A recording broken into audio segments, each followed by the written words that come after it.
Hey Archie, what do I need to know about the One Big Beautiful Bill? Well, Emily, let me share some tips with you. I'm Archie Hoxton. And I'm Rob Hoxton. And this is Last Paycheck, weekly wisdom to help you retire and stay that way. Welcome back to the Last Paycheck Podcast, brought to you by Hoxton Planning and Management. We're your hosts, Archie Hoxton and Emily Leslie. Today, this is a fun day because Emily, this is her first time hosting the podcast with us, but Emily's been with us a long time at Hoxton Planning and Management. She's a financial advisor here and helps clients with building financial plans, making important financial decisions, just like the rest of us do here.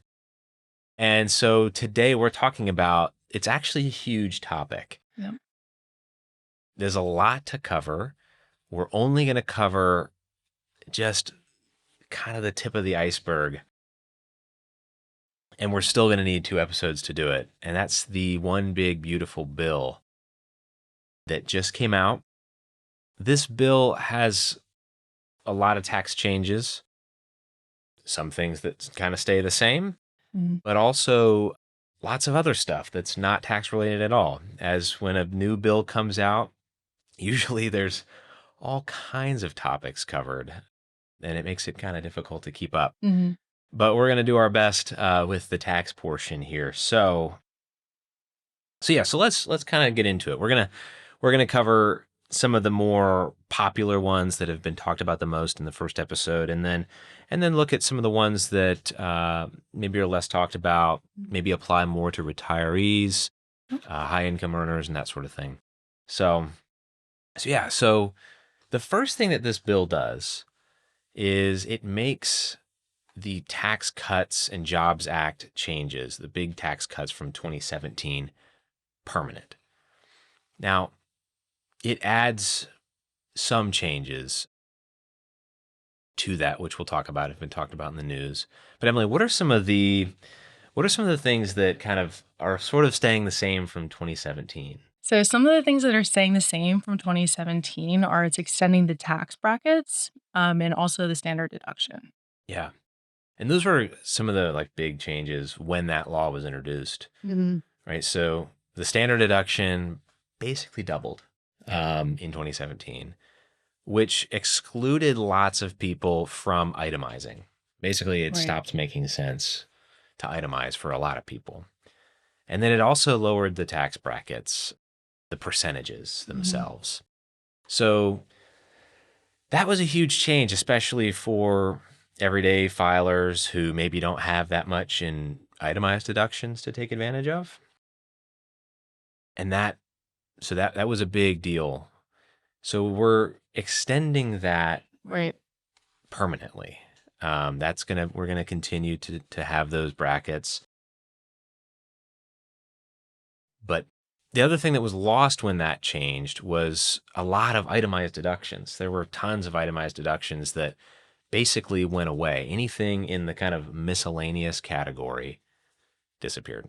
And we lost the ability to take advantage of that.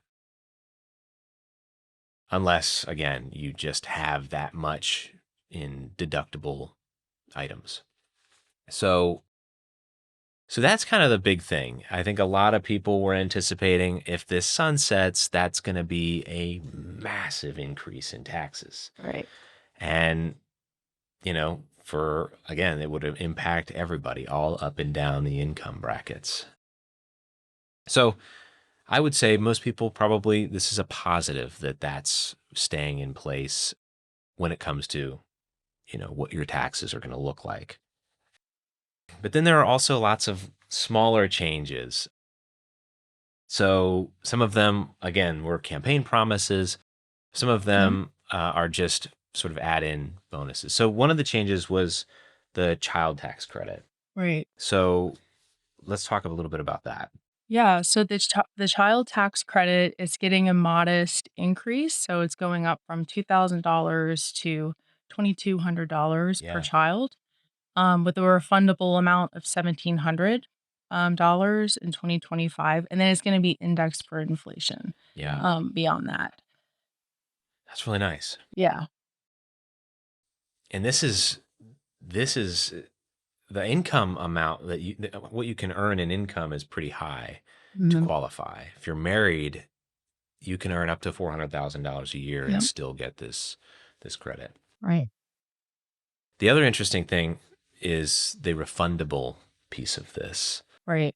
where basically if this credit, if you owe no taxes and this credit, you qualify for it, it kind of puts you into negative territory of what you owe. You can be refunded that amount. So that can be huge if you're already kind of, you've wiped out your taxes and maybe you're someone who's like just trying to get by. This could potentially be a little bonus in the form of a refundable credit. True. The catch with that, though, is you have to owe at least $1,700 in federal income taxes. So there's a little bit of a catch with that. But yeah, that's a good point. So it's like you have to be earning money and paying taxes in order to benefit from this. But, it could behoove you. So let's talk about some of the ones that probably the most popular. Yeah. That were like huge in the news, big campaign promises. And the first of those is no tax on tips. So how does that kind of work?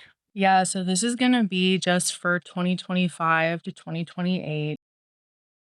So you can deduct up to $25,000 off your taxes. So it's an above the line deduction, meaning you can reduce your taxable income even if you don't itemize, even if you just take the standard deduction. Yeah. That does start to phase out, though, depending on your income. If you're married, filing jointly starts to phase out at $300,000. Yeah. I think this one's huge. Yeah, it is. Because I feel like if you were earning a lot of your living on tips, there was a time when most of your tips were probably paid in cash. Yeah. And so maybe you were, a gung-ho taxpayer and you documented every cent and reported it.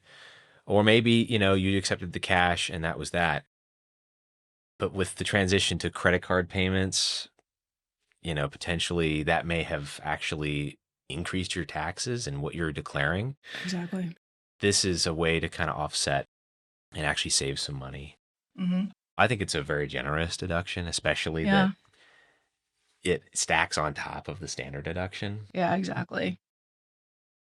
But the Treasury Department is going to come out with a list of qualifying tips-based occupations this fall. So they are going to come out and say, wait. Your dentist can't, start asking for tips or something like that. Charge you $10 for your root canal and ask for a $2,000 tip. Yeah. I mean, this is such an area. I think it's important. It is an area for abuse because now like everybody is asking for tips. And so the two big things that I, in my sort of reading about this, saw, and it's easy to remember, customary and voluntary. Right. If it's customary to tip in that profession, then it'll likely be included. And if it's voluntary, so it can't be like, okay, I'm charging you $2,000 for a root canal, but 1,980 of it is a tip. Yeah. That's not voluntary. If it's subject to negotiation, right? If we're negotiating and we're working down to a price, we say, okay, well, let's say this thing is $2,000. I'm going to tip you $500, and that's more money in your pocket as a business owner. So let's do it that way. That's not eligible. Right. So they've tried to figure out ways to kind of like, keep it to the spirit of the law. Yeah, exactly. And they're going to have to clarify some things. So, when you go out to eat with a big group of people, they tack on a mandatory tip. It's included. So will that be taxed or not? I mean, I would imagine it's not going to be, but technically that's not voluntary. Right. So yeah, that's a good point. But then again, they're also trying to make sure that, the server gets paid what they, normally would based on the size of the bill, even though it's split up. And yeah. So I get why they would do that, but are they gonna allow that? Maybe, since it is like the most customary tipping environment, maybe they'll make an exception. Yeah. Or maybe those will just be taxable. Yeah. Who knows? This is the thing about, and we should make this disclaimer about this episode and the next one. When you see a giant new bill like this, there's so much interpretation that goes on early on. There's often clarification needed, like Treasury Department's going to do some clarifying. The IRS will probably do some clarifying. So it's like the same thing happened with Secure 2.0. It was a giant confusing mess until the IRS put out some guidelines and clarification. So, okay, before we run out of time, we've got a couple other very sort of campaign promise popular ones. The next one's the auto loan interest deduction. I love this one. I think it's pretty cool. But it's got some catches to it. It does, yeah. So the auto loan interest deduction, so this is also just from 2025 to 2028. It's a $10,000 deduction, and it phases out when you're married filing jointly, when you're over $200,000. So the catch is the car has to be, final assembly in the U.S. Yeah, yeah. So there'll be some cars that you need to verify, and clarify. But I mean, if you're buying American and it's made and assembled here, then you're good. Or it's just, even if it's, maybe you buy a Toyota and it's assembled at the plant over in, I think it's in El Paso or somewhere in Texas. So that's the key. You got to make sure that, if you want to take advantage of this, be mindful of where it's assembled. Yep. So I think that's a pretty cool little nugget that'll help people who, have auto loans. And, that's like, maybe that's your work vehicle. Maybe it's your work truck. Or the car that gets you to and from work. I think it's a great idea. That's incentivizing people to get out there and support American business. Okay, the last one, interesting, maybe a little controversial, is the Trump accounts. Yeah, the Trump accounts. So these are supposed to start next summer. So children who are born in the U.S. between 2025 and 2028 who have a valid Social Security number, they're going to receive a one-time $1,000 federal deposit into this new tax advantage type of savings account. It's almost going to operate kind of like an IRA. Yeah, there's some weird sort of rules in there as well. But yeah, so I've got a baby arriving a week from today. So I'll be out for a few episodes in the future.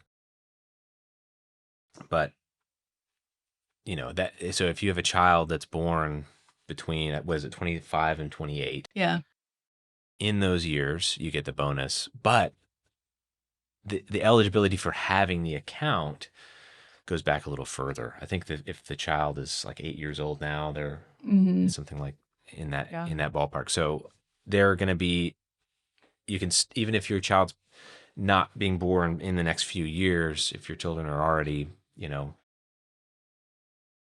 growing up, then you'll still be eligible. Yeah, you can, as a parent, you can contribute $5,000 a year. Your employer can contribute $2,500 a year. Where it gets funky is in the tax treatment.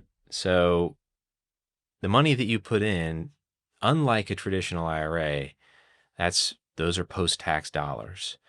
But the money that comes out, unlike a Roth IRA, the earnings are taxed. Right. If you follow the rules. So it's kind of more like an after-tax traditional IRA. But still, it can't be accessed before the child's 18. And then you, again, tax on earnings and penalty if they're under 59 and a half.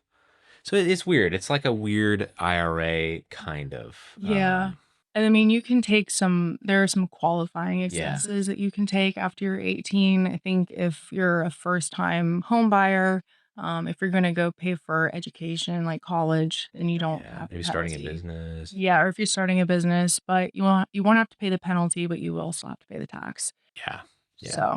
So Again, similar, like there are exceptions with traditional IRAs and Roth IRAs that can apply. So it's sort of like a hybrid between those two, but for children. I'm sure there'll be more clarification on these accounts as well. But, you should be able to open it at any financial institution, a bank or a brokerage. But there's another key stipulation that's important. And that is that you can only buy U.S. stocks in these accounts. right. So that's an interesting. Normally, if you open an investment account, whether a Roth IRA, traditional IRA, brokerage account, you've got this whole universe of investments available to you. U.S. stocks, international stocks, U.S. bonds, international bonds, real estate, investment trust, that sort of thing. Not with these accounts. So that's important. So there's a very different risk profile that goes along with these accounts. You need to be aware of that.